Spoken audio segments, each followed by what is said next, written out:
El acto institucional de la provincia de Valencia en Fitur con motivo del Día de la Provincia ha contado con una presentación muy especial, la del centro formativo La Mare que Va, un espacio de inclusión sociolaboral que se ubicará en La Marina y que impartirá hostelería y turismo para alumnado con síndrome de Down y discapacidad intelectual. Esto es La Mare que Va.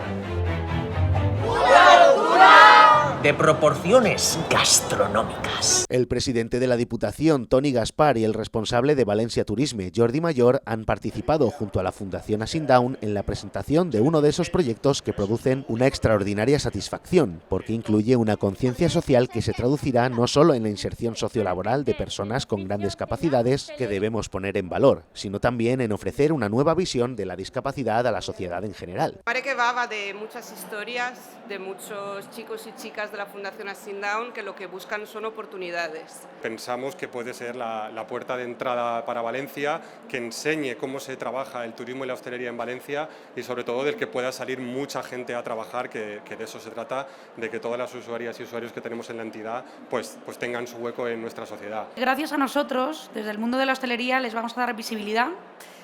vamos a poner en valor y sobre todo vamos a comunicar todas estas fortalezas que tiene este colectivo, que ahora mismo no se ven. La Diputación, a través de Valencia Turisme, no dudó en sumarse a la iniciativa desde el primer momento, teniendo en cuenta el potencial inclusivo del proyecto y la colaboración institucional que debía tener para su puesta en marcha.